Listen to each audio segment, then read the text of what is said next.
Hello friends कैसे आप सभी। आशा करता हूं कि आप सभी लोग अच्छे होंगे, शानदार होंगे। फ्रेंड्स देखिए, आज की इस वीडियो में हम लोग देखने वाले हैं जो बिहार एसएससी कार्यालय परिचारी यानी ऑफिस अटेंडेंट के लिए जो है खान सर के द्वारा 20 सेट की बुक जारी की गई है। 20 प्रैक्टिस सेट इसमें दिए गए हैं। उसी को लेकर चलते हुए आज की वीडियो में हम लोग full length practice set number 2 को देखने वाले हैं। ठीक है, इससे पहले जो है एक सेट करा दिया गया है। अगर आप उस वीडियो को नहीं देखे हैं तो बिहार एसएससी कार्यालय परिचारी का एक प्रॉपर प्लेलिस्ट बना दिया गया है, वहां से जाकर जो है उस वीडियो को जरूर देख लीजिएगा, काफ़ी फायदेमंद साबित होगा। तो आज के वीडियो में हम लोग जीके और जीके जीएस यानी जीके साइंस और हिंदी के प्रश्नों को देखेंगे और करेंट अफेयर्स भी होगा इसमें, जो कि काफ़ी महत्वपूर्ण है आपके एग्ज़ाम के लिए। ठीक है, और जल्द से जल्द जो है आपको मैथ और मैथ पूछता है, रीजनिंग नहीं पूछता है। हाँ, जल्द से जल्द आपको मैथ का भी क्लास हम लगवाएंगे इसी चैनल पर, तो चैनल को सब्सक्राइब कर लीजिएगा। चलिए हम लोग शुरू करते हैं। पहला प्रश्न यहाँ पर दिया गया है सामान्य ज्ञान का। ठीक है, भाग 2 में सामान्य ज्ञान आता है, आप सभी को पता होगा। भाग 1 में गणित आता है और भाग 3 में सामान्य हिंदी आता है। तो चलिए हम लोग शुरू करते हैं पहले प्रश्न से। भारत में एक संक्रमणीय मत पद्धति से किसका चुनाव होता है?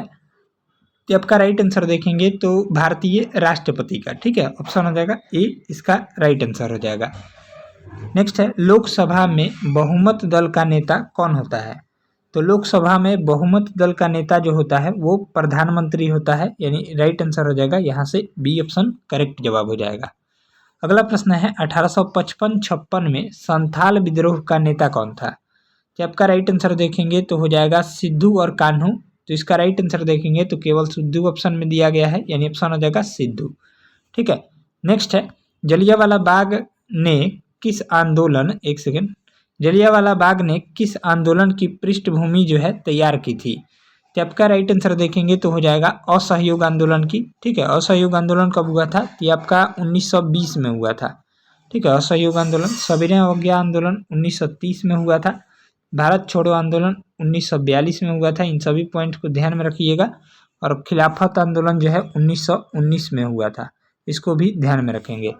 चलिए, इसका राइट आंसर देखेंगे तो असहयोग आंदोलन हो जाएगा। अगला प्रश्न देखेंगे। हाँ, यहाँ से अगला सवाल दिया गया है।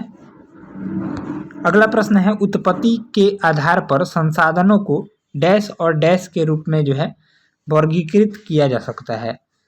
इसका राइट आंसर देखेंगे तो जैविक और अजैविक के रूप में। नेक्स्ट है, मानचित्र की दूरी को मापनी में क्या कहा जाता है?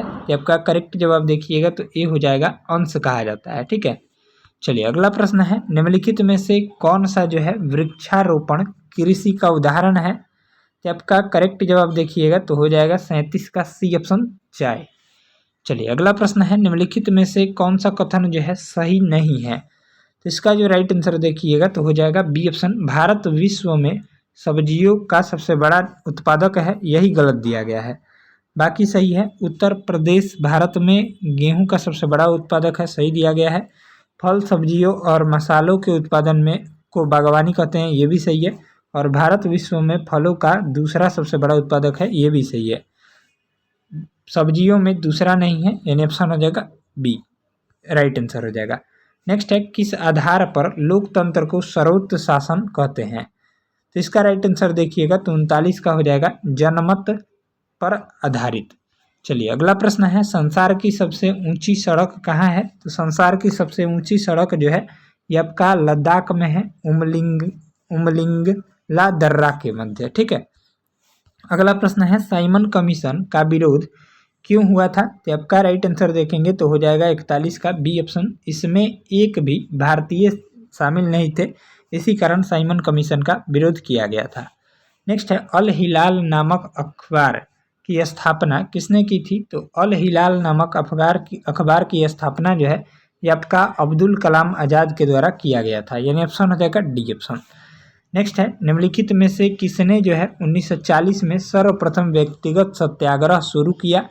तो आपका राइट आंसर देखिएगा तो हो जाएगा विनोबा भावे ने। ठीक है, ऑप्शन हो जाएगा बी।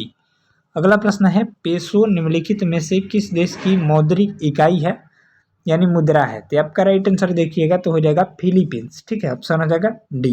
बिल्कुल ऐसे ही प्रश्न आपके एग्जाम में आएंगे, सरकारिया आयोग बनाया गया था। तो सरकारिया आयोग बनाया गया था, तो आपका किस लिए बनाया गया था? ऑप्शन हो जाएगा ए, केंद्र राज्य संबंधों का पुनर्वलोकन करने के लिए। ठीक है, ऑप्शन हो जाएगा ए ऑप्शन।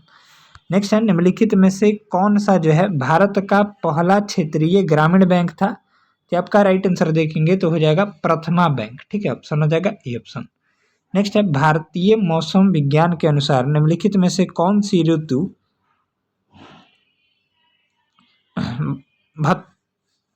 ये जो हो जाएगा भारत में आने वाली ऋतु नहीं है, भारत में पूछा है। तो आपका राइट आंसर देखेंगे तो 47 का हो जाएगा डी ऑप्शन, भूमध्य रेखीय ऋतु। यहाँ पर भारत है, ठीक है, मिटक गया है, ध्यान में रखिएगा। चलिए अगला प्रश्न देखेंगे, 48 नंबर सवाल यहाँ से दिया गया है। हाँ, निम्नलिखित में से कौन सा पद्म पुरस्कारों का घटता क्रम जो है सही है?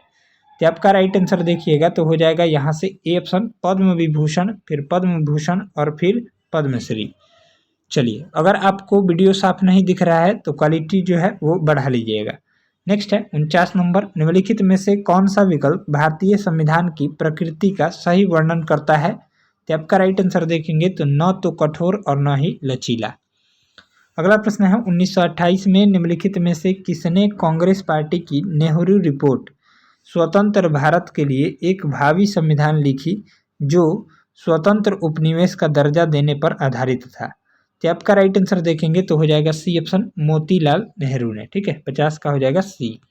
अगला प्रश्न है, निम्नलिखित में से कौन सा पूंजीगत प्राप्तियों का एक भाग नहीं है? तो यहाँ से राइट आंसर देखिएगा तो हो जाएगा कर राजस्व। ठीक है, ऑप्शन हो जाएगा ए।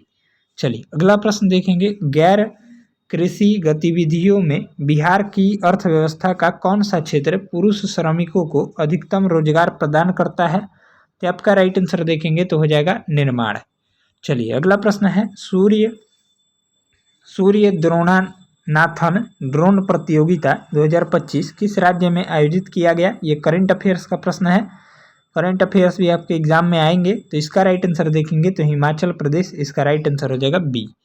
नेक्स्ट है, ग्लोबल AICT इंडेक्स 2025 में मुंबई को किस स्थान पर रखा गया? ये भी करंट का प्रश्न है, तो इसका राइट आंसर देखिएगा तो हो जाएगा 27वें स्थान पर रखा गया है। चलिए अगला प्रश्न है, 11 से 17 अगस्त 2025 तक ऑपरेशन अलर्ट किस भारतीय अर्धसैनिक बल द्वारा चलाया जा रहा है? तो आपका राइट आंसर देखेंगे तो हो जाएगा BSF के द्वारा, यानी सीमा सुरक्षा बल, बॉर्डर सिक्योरिटी फोर्स के द्वारा चलाया जा रहा है। ठीक है, ये भी करंट अफेयर्स का ही प्रश्न था। नेक्स्ट है, वाई द कॉन्स्टिट्यूशन मैटर्स नामक पुस्तक किसके द्वारा लिखी गई है? तो आपका राइट आंसर देखेंगे तो हो जाएगा सी ऑप्शन, DY चंद्रचूड़ के द्वारा लिखी गई है। चलिए नेक्स्ट है, पहले अम्मा सम्मान दिवस के अवसर पर नारी अदालत का शुभारंभ किस राज्य में किया गया है? तो आपका राइट आंसर देखेंगे तो हो जाएगा सिक्किम राज्य में। ठीक है, राइट आंसर हो जाएगा डी। अगला प्रश्न है, विश्व हाथी दिवस 2025 की थीम क्या है? यहाँ से राइट आंसर देखिएगा तो ए हो जाएगा, हाथियों की मदद के लिए विश्व को एक साथ लाना है, यानी ऑप्शन हो जाएगा ए। चलिए नेक्स्ट देखेंगे, सेट नंबर 2 है ये। ठीक है, इसको ध्यान में रखिएगा। सेट 1 आपको कराया जा चुका है। अगर आप उस वीडियो को नहीं देखे हैं तो उस वीडियो का लिंक इसी वीडियो के डिस्क्रिप्शन बॉक्स में मिल जाएगा, या फिर प्लेलिस्ट में जाकर देख लीजिएगा, बन गया है। 59 नंबर प्रश्न देखेंगे, सोशल मीडिया के दुरुपयोग पर नजर रखने के लिए किस राज्य ने गरुड़ दृष्टि का अनावरण किया है? तो आपका राइट आंसर देखेंगे तो हो जाएगा महाराष्ट्र राज्य ने। नेक्स्ट है, हाल ही में छोटा भीम की नई कॉमिक श्रृंखला किस मंत्रालय के प्रकाशन विभाग द्वारा लॉन्च की गई है? तो आपका राइट आंसर देखेंगे तो हो जाएगा सूचना एवं प्रसारण मंत्रालय। नेक्स्ट है, पूर्ण आंतरिक परावर्तन के लिए जो है, ये आपका करेक्ट जवाब देखेंगे तो आपतन कोण जो होगा वो क्रांतिक कोण से बड़ा होना चाहिए, यानी ऑप्शन हो जाएगा ए ऑप्शन, इसका राइट आंसर हो जाएगा। नेक्स्ट है, निकट दृष्टि दोष के संबंध में निम्न कारकों में सही कूट का चयन करें। तो इसका जो राइट आंसर देखिएगा तो हो जाएगा, ये आपका दूसरा हो जाएगा, नेत्र लेंस का मोटा हो जाता है और फोकस दूरी घट जाती है, यानी ऑप्शन हो जाएगा 2 एवं 3 सही है। चलिए नेक्स्ट दिया गया है, विद्युत धारा का एसआई मात्रक क्या है? तो विद्युत धारा का एसआई मात्रक जो होता है ये आपका एम्पियर होता है, ऑप्शन हो जाएगा सी। वोल्ट जो है ये आपका विभव का मात्रक है या फिर विभवांतर का, ठीक है, याद रखिएगा, विभव या विभवांतर का वोल्ट होता है। ओम जो है ये आपका प्रतिरोध का मात्रक होता है, ठीक है, इसको भी ध्यान में रखेंगे, प्रतिरोध का मात्रक ओम होता है। और वाट जो होता है ये आपका शक्ति का मात्रक होता है, वाट शक्ति का मात्रक है, ध्यान में रखिएगा। चलिए, इस तरह से राइट आंसर रहा। विद्युत धारा का इसे मात्रक पूछा है तो एम्पियर हो जाएगा। नेक्स्ट है 2NaOH plus H2SO4 arrow Na2SO4 plus 2H2O दी गई अभिक्रिया किस प्रकार की है? तो आपका राइट आंसर देखेंगे तो इसमें जो है ये आपका द्विविस्थापन अभिक्रिया है, दो अणु को विस्थापित कर रहा है। चलिए नेक्स्ट है कोई विलयन लाल लिटमस पत्र को नीला कर देता है, तो वो कौन सा विलयन होगा? तो लाल लिटमस पत्र को नीला कौन करता है? तो आपका क्षार करता है। तो क्षारीय विलयन का पीएच मान कितना होता है? तो 7 से अधिक हो जाएगा। तो आपका 10 यहाँ पर ऑप्शन में दिया गया है। चलिए अगला प्रश्न है, निम्नलिखित में से कौन सी अधातु कमरे के तापमान पर गैस अवस्था में एवं हरित पीले रंग की होती है? तो आपका राइट आंसर देखिएगा तो 66 का हो जाएगा, ये आपका बी ऑप्शन हो जाएगा ब्रोमीन, ठीक है। धातु पूछेगा तो आपका पारा हो जाएगा, याद रखिएगा, धातु अगर पूछे कमरे के ताप पर कौन सी है जो कि द्रव अवस्था में रहती है तो पारा हो जाएगा, अधातु यहाँ पर पूछा है तो ब्रोमीन। नेक्स्ट है स्वपोषी पोषण के लिए आवश्यक है, तो आपका राइट आंसर देखेंगे तो उपरोक्त सभी हो जाएगा। कार्बन डाइऑक्साइड जल आवश्यक है, क्लोरोफिल सूर्य का प्रकाश चारों आवश्यक है, यानी ऑप्शन हो जाएगा डी। चलिए अगला प्रश्न है, पुरुषों में कौन सा लिंग गुणसूत्र होता है? तो आपका राइट आंसर देखिएगा तो 68 का हो जाएगा, बी ऑप्शन एक्स और वाई, और महिला में एक्स एक्स होता है। नेक्स्ट है मेंडल ने अपने प्रयोग के लिए मटर पौधे को क्यों चुना था? तो आपका राइट आंसर देखेंगे तो हो जाएगा 69 का, सी ऑप्शन, ठीक है, 1 और 2 दोनों हो जाएगा इसका राइट आंसर, यानी मटर एक वर्षीय पौधा था, ये भी सही है, और इसमें अनेक और विपरीत लक्षण उपलब्ध थे, ये भी सही है, यानी ऑप्शन हो जाएगा सी। चलिए नेक्स्ट है, निम्नलिखित में से कौन सा एक आहार श्रृंखला का निर्माण करते हैं? यहाँ से राइट आंसर देखेंगे तो 70 का हो जाएगा, घास, फिर बकरी, घास को बकरी खाती है और बकरी को मानव खाता है, यानी ऑप्शन हो जाएगा बी ऑप्शन, इसका राइट जवाब हो जाएगा। चलिए अब हमारा ये जो है हिंदी के प्रश्न हम लोग देखेंगे, जीके की जीएस के प्रश्न देख लिए। तो हिंदी में पहला प्रश्न दिया गया है, इनमें से कौन सा शब्द जो है पुल्लिंग है? तो पुल्लिंग शब्द इनमें से कौन सा है? तो आपका धनिया हो जाएगा, ऑप्शन हो जाएगा डी। चलिए अगला दिया गया है, अभिषेक का संधि विच्छेद है, तो अभिषेक का संधि विच्छेद जो हो जाएगा ये आपका अभि प्लस शेक हो जाएगा, यानी ऑप्शन हो जाएगा ए। नेक्स्ट है 73 नंबर, इनमें से नयन शब्द का प्रयुक्त कृत्य प्रत्यय कौन सा है? तो आपका राइट आंसर देखेंगे तो हो जाएगा अन, ठीक है। नेक्स्ट हो जाएगा यहाँ से 3 में न 13 में, इस लोकोक्ति का अर्थ क्या है? तो आपका राइट आंसर देखिएगा तो हो जाएगा यहाँ से सी ऑप्शन, नगण्य हो जाएगा। नेक्स्ट है, निम्नलिखित में से कौन सा शब्द जो है तत्सम है? तत्सम किसे कहते हैं? तो जो संस्कृत के शब्द होते हैं, तो इनमें से संस्कृत का शब्द जो हो जाएगा ये आपका कौन सा है? तो बी ऑप्शन वर्षा है, ठीक है, बाकी सभी जो है तद्भव है। नेक्स्ट है अन्यमनस्क शब्द का पर्यायवाची है, तो अन्यमनस्क शब्द का पर्यायवाची जो हो जाएगा यहाँ से विरक्त हो जाएगा, ठीक है, ऑप्शन हो जाएगा बी। नेक्स्ट है पीताम्बर शब्द में कौन सा समास है? तो पीताम्बर शब्द में जो है ये आपका हो जाएगा कर्मधारय समास, ठीक है, ऑप्शन हो जाएगा डी। नेक्स्ट है शुद्ध शब्द छांटिए, तो इसका जो राइट आंसर देखेंगे तो हो जाएगा, इनमें से शुद्ध कौन सा है? तो आपका हो जाएगा सी ऑप्शन, कृतज्ञ, ऑप्शन हो जाएगा सी।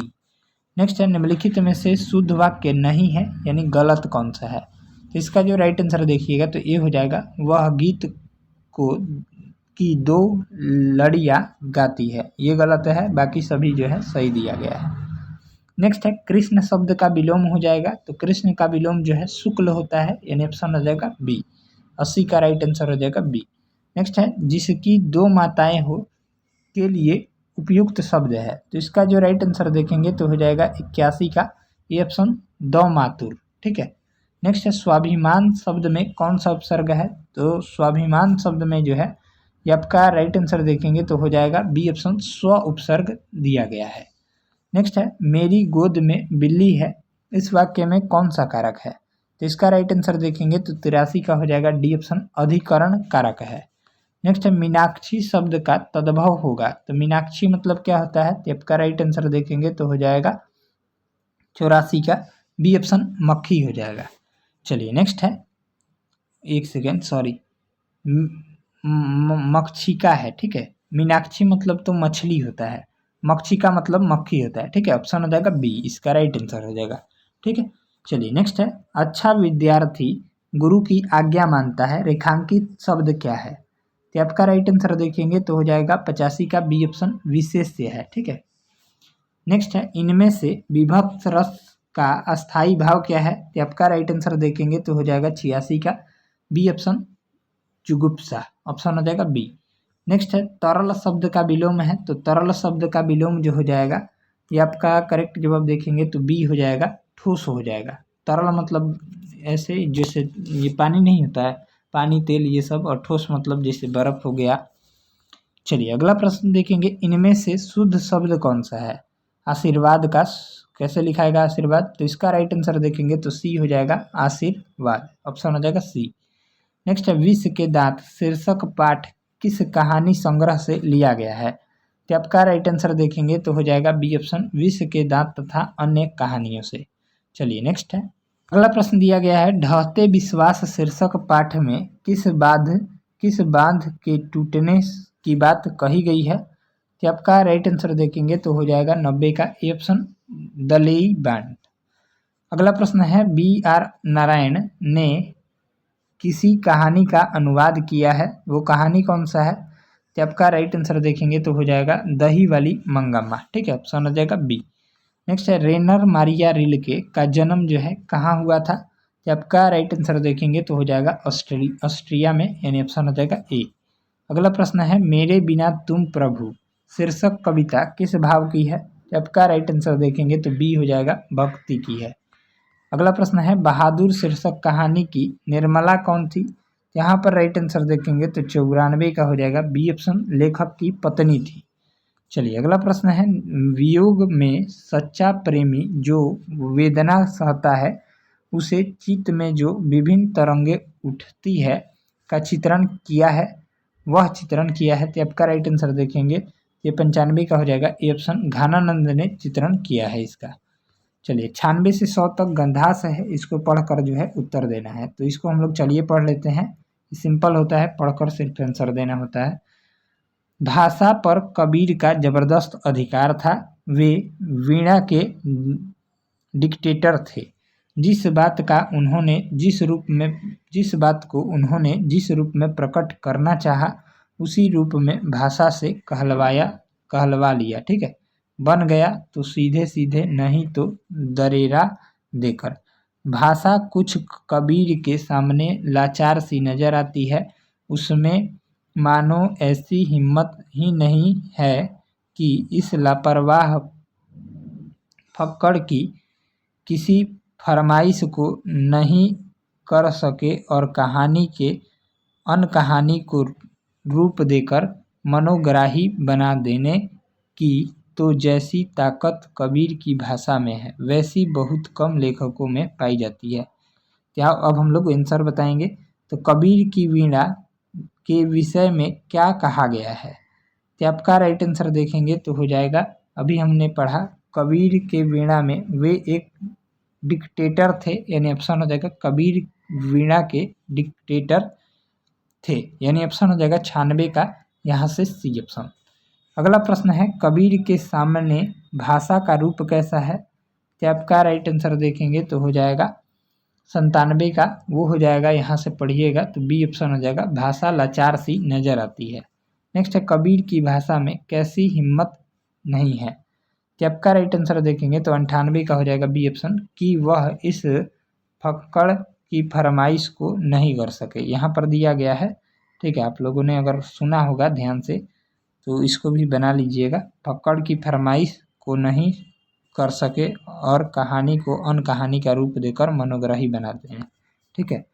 अगला प्रश्न देखेंगे, यहाँ पर दिया गया है, कबीर ने बात को किस रूप में प्रकट करना चाहा है? तो आपका राइट आंसर देखेंगे तो हो जाएगा ए ऑप्शन, उसे उसी रूप में भाषा से कहलवा लिया, यानी ऑप्शन हो जाएगा 100 का ए ऑप्शन। ठीक है, ये भी है।